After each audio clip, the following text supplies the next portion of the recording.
మీ భక్తి టీవీకి స్వాగతం. గతంలో లక్కీ స్పిరిచువల్స్ మీ భక్తి మరియు ఆధ్యాత్మిక ఛానల్. ఈరోజు మనం ఒక చాలా ప్రత్యేకమైన శక్తివంతమైన పూజ గురించి తెలుసుకోబోతున్నాం. మన జీవితాల్లోకి సంపదను, స్థిరమైన ఐశ్వర్యాన్ని ఆహ్వానించే ఆ పూజే లక్ష్మీ కుబేర పూజ. అయితే ఈ పూజ చేయడం కష్టమేమో, చాలా నియమాలు ఉంటాయేమో అని చాలామంది అనుకుంటుంటారు. అస్సలు కాదండి. మొదటిసారి చేసేవాళ్లు కూడా చాలా తేలిగ్గా భక్తితో ఈ పూజను ఎలా చేసుకోవాలో ప్రతి విషయాన్ని స్టెప్ బై స్టెప్ ఈ విశ్లేషణలో చూద్దాం. అయితే పూజలోకి వెళ్లే ముందు ఒక చిన్న మాట. మన ఈ ఆధ్యాత్మిక ప్రయాణంలో మీరంతా భాగం కావాలి. మీరు గనక ఇంతవరకు మన ఛానల్ని సబ్స్క్రైబ్ చేసుకోకపోతే దయచేసి ఇప్పుడే కింద ఉన్న సబ్స్క్రైబ్ బటన్ నొక్కండి. ఒకవేళ మీరిప్పటికే మన కుటుంబ సభ్యులైతే మర్చిపోకుండా మీ నక్షత్రం లేదా రాశి పేరును కామెంట్స్లో తెలియజేయండి. మీ అందరికోసం మేము ప్రార్థిస్తాము. సరే, మరి ఈరోజు మన ప్రయాణం ఎలా ఉండబోతుందో చూద్దామా? ముందుగా అసలు లక్ష్మీ కుబేర పూజ ఎందుకంత ముఖ్యం, దాని వెనుకున్న పునాది ఏంటో చూద్దాం. ఆ తర్వాత పూజ కోసం మన పవిత్ర స్థలాన్ని ఎలా సిద్ధం చేసుకోవాలో నేర్చుకుందాం. అప్పుడు అసలైన పూజా విధానం, తర్వాత సంపదను ఆకర్షించే శక్తివంతమైన మంత్రాలు, యంత్రాల రహస్యాలు, తర్వాత హారతి ప్రాముఖ్యత, చివరిగా నిజమైన ఐశ్వర్యమంటే ఏంటో తెలుసుకుందాం. సరే, మన ప్రయాణంలో మొదటి అడుగు. చాలామందికి వచ్చే ఒక కామన్ డౌట్ ఏంటంటే, సంపదకు దేవత లక్ష్మీదేవి కదా, మరి ఆవిడ్ని పూజిస్తే సరిపోతుందిగా, మధ్యలో కుబేరుణ్ణి కూడా కలిపి ఎందుకు పూజించాలి? ఈ ప్రశ్నలో ఒక అద్భుతమైన ఆధ్యాత్మిక రహస్యం ఉంది. వాళ్ళిద్దరినీ కలిపి పూజించడం వెనుక ఉన్న అసలు కారణమేంటో, అది మనకు సంపూర్ణ ఐశ్వర్యాన్ని ఎలా ఇస్తుందో ఇప్పుడు చూద్దాం. ఇది చాలా ముఖ్యమైన విషయం, జాగ్రత్తగా గమనించండి. లక్ష్మీదేవి కరుణిస్తే మన జీవితంలోకి సంపద ఒక ప్రవాహంలా వస్తుంది. అంటే డబ్బు మన దగ్గరికి రావడానికి మార్గాలు తెరుచుకుంటాయన్నమాట. మరి వచ్చిన డబ్బు వచ్చినట్టే ఖర్చయిపోతే అక్కడే కుబేరుడి పాత్ర మొదలవుతుంది. ఆయన దేవతలకే కోశాధికారి, అంటే ట్రెజరర్, సంపదకు గార్డియన్. ఆయన అనుగ్రహముంటే మనం సంపాదించిన డబ్బు వృధా కాకుండా దాన్ని ఎలా కాపాడుకోవాలో, ఎలా వృద్ధి చేసుకోవాలో ఆ తెలివి మనకు వస్తుంది. సో సింపుల్గా చెప్పాలంటే, లక్ష్మీదేవి డబ్బిస్తే కుబేరుడు దాన్ని నిలబెడతాడు. అందుకే ఆ ఇద్దర్ని కలిపి పూజిస్తేనే మనకు స్థిరమైన సంపద లభిస్తుంది. ఇప్పుడు మనం పూజకు కావలసిన ఏర్పాట్లు ఎలా చేసుకోవాలో చూద్దాం. మనం దేవతలను ఆహ్వానిస్తున్నామంటే మనముండే చోటు కూడా అంతే పవిత్రంగా, శుభ్రంగా ఉండాలి కదా. అందుకే పూజాపీఠాన్ని సరైన పద్ధతిలో ఏర్పాటు చేసుకోవడం పూజలో చాలా ముఖ్యమైన ఘట్టం. మన పూజాస్థలాన్ని ఒక పవిత్రమైన శక్తి కేంద్రంగా ఎలా మార్చుకోవాలో ఇప్పుడు చూద్దాం. మీ పూజాపీఠాన్ని ఏర్పాటు చేసేటప్పుడు ఈ విషయాలు గుర్తుంచుకోండి. వాస్తు ప్రకారం కుబేరుడి దిక్కు ఉత్తరం. అందుకే పూజాపీఠాన్ని మీ ఇంట్లో ఉత్తరం లేదా ఈశాన్యం వైపు పెట్టడం చాలా మంచిది. దీనివల్ల సంపద శక్తులు తేలికగా ఆకర్షించబడతాయి.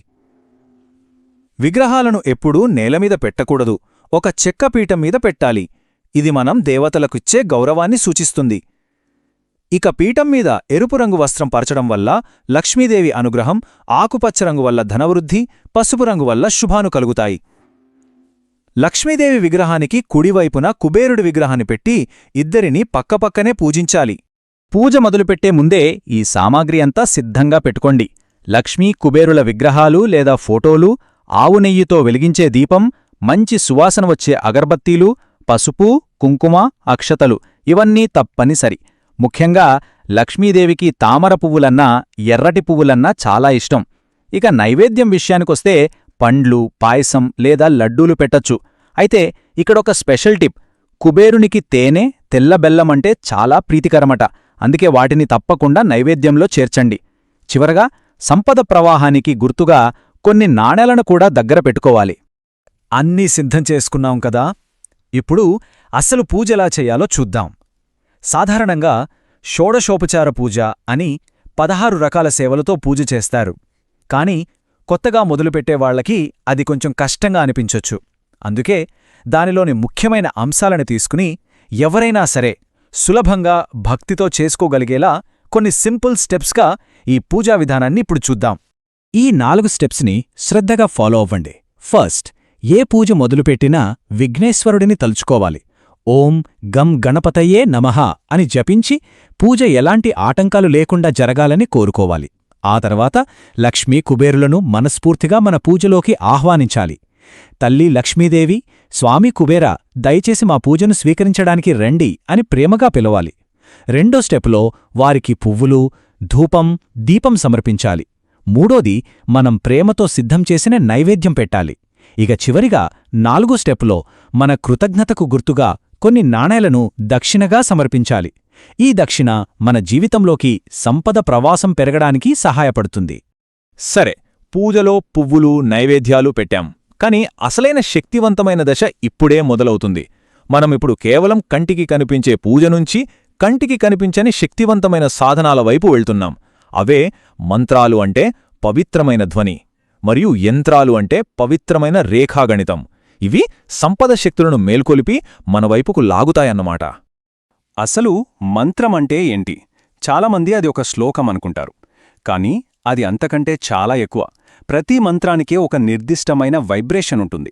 దాన్ని మనం కరెక్ట్గా పలికినప్పుడు ఆ సౌండ్ వైబ్రేషన్స్ విశ్వంలో ఉన్న ఆ దైవిక శక్తితో కనెక్ట్ అవుతాయి. ఇది ఎలాగంటే ఒక లాక్కి సరైన కీని వాడటం లాంటిది.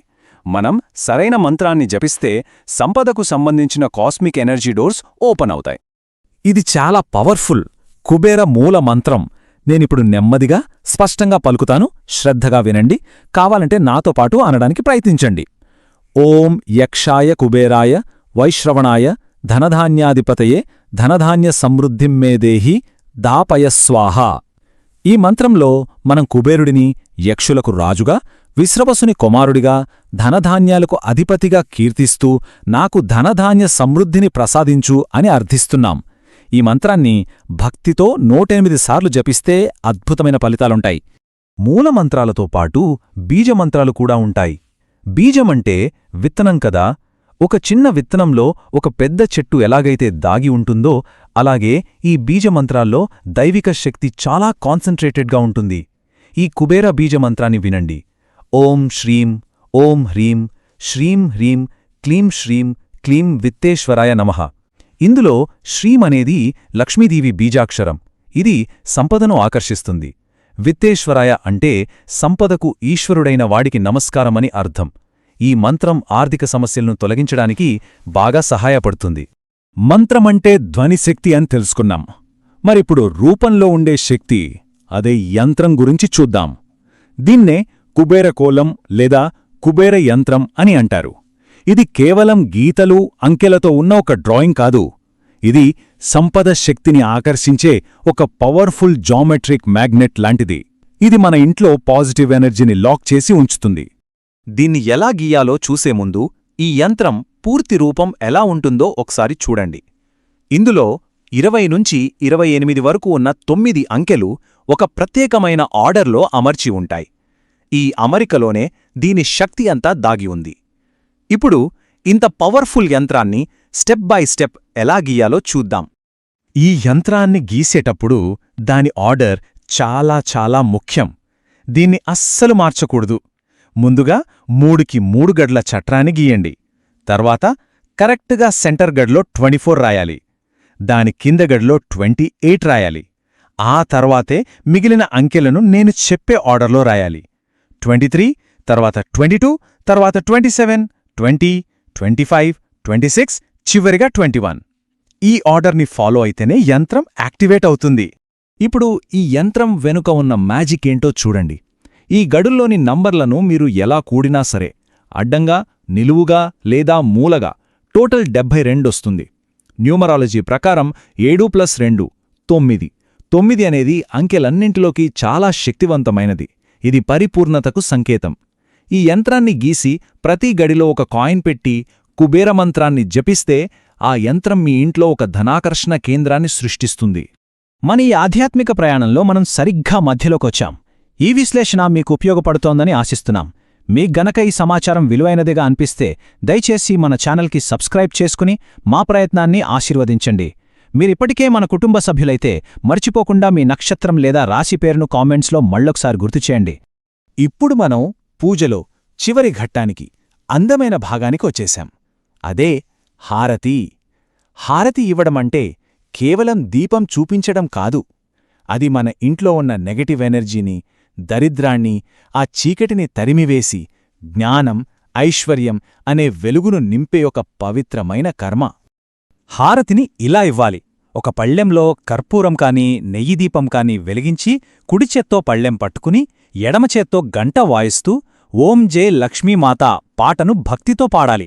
దేవతల పాదాల దగ్గర మొదలుపెట్టి వారి శరీరం అంతటికీ క్లాక్వైజ్ డైరెక్షన్లో దీపాన్ని తిప్పుతూ హారతి ఇవ్వాలి. పాట పూర్తయ్యాక ఆ జ్వాలలపై మీ 2 చేతులను కాస్త దూరంగా ఉంచి ఆ వేడిని, ఆ శక్తిని తీసుకుని కళ్ళకద్దుకోవాలి. ఇలా చేయడం వల్ల మనలోని నెగటివిటీ పోయి దైవిక శక్తి మనలోకి ప్రవేశిస్తుందని నమ్మకం. పూజలో చెయ్యాల్సిన పనులన్నీ పూర్తి చేశాం. కాని లక్ష్మీకుబేర పూజ ఇక్కడితో అయిపోలేదు. అసలైన పూజ ఇప్పుడు మన మనసులో మొదలవ్వాలి. ఈ పూజ యొక్క నిజమైన ఫలితం మనకు దక్కాలంటే దాని వెనుకున్న అసలైన స్ఫూర్తిని మనం అర్థం చేసుకుని మన జీవితంలో పాటించాలి. అదే అసలైన సంపదకు, సమృద్ధికి నిజమైన అర్థం. ఇది చాలా చాలా ముఖ్యమైన సందేశం. మనం సంపద కావాలని కోరుకుంటున్నాం సరే, కాని ముందుగా మన దగ్గరున్న దాంట్లో కొంచెమైనా పంచే గుణం మనకుండాలి. కుబేరుడు కేవలం ధనవంతుడే కాదు, గొప్ప దాత కూడా. నీరు ప్రవహిస్తూ ఉంటేనే స్వచ్ఛంగా ఉంటుంది. అలాగే సంపద కూడా మన దగ్గరే ఆగిపోకుండా నలుగురికి సహాయపడినప్పుడే అది పెరుగుతుంది. మనం సంపాదించిన దాంట్లో కొంచెమైనా దానం చేస్తే విశ్వం మనకు రెట్టింపు తిరిగిస్తుంది. దానగుణం లేని పూజ అసంపూర్ణం. ఈ విశ్లేషణను ముగించే ముందు మీ అందరి కోసం ఒక ప్రశ్న. ఈరోజు మనం ఈ పూజా ద్వారా నేర్చుకున్న కృతజ్ఞత, పవిత్రత, దానగుణం వీటిని ఈ ఒక్క రోజుకే పరిమితం చేయకుండా మన రోజువారీ జీవితంలో ఒక భాగమెలా చేసుకోవచ్చు? మన జీవితంలో ఎప్పుడూ సమృద్ధిగా, సంతోషంగా ఉండడానికి ఈ గుణాలు మనకు ఎలా సహాయపడతాయి? దీని గురించి ఒక్కసారి ఆలోచించండి. ఇలాంటి మరిన్ని ఆధ్యాత్మిక విశ్లేషణల కోసం దయచేసి లక్కీ స్పిరిచువల్స్కు లైక్ చేయండి. ఈ విలువైన సమాచారాన్ని మీ స్నేహితులు, బంధువులతో షేర్ చేయండి మరియు మన ఛానల్కు సబ్స్క్రైబ్ చేసుకోండి. చివరిగా ఇంకొక్కసారి గుర్తు చేస్తున్నాను, మీరు మన సబ్స్క్రైబర్ అయితే మీ నక్షత్రం లేదా రాశి పేరును కామెంట్స్లో తప్పకుండా తెలియజేయండి. సర్వే జనా సుఖినో భవంతు.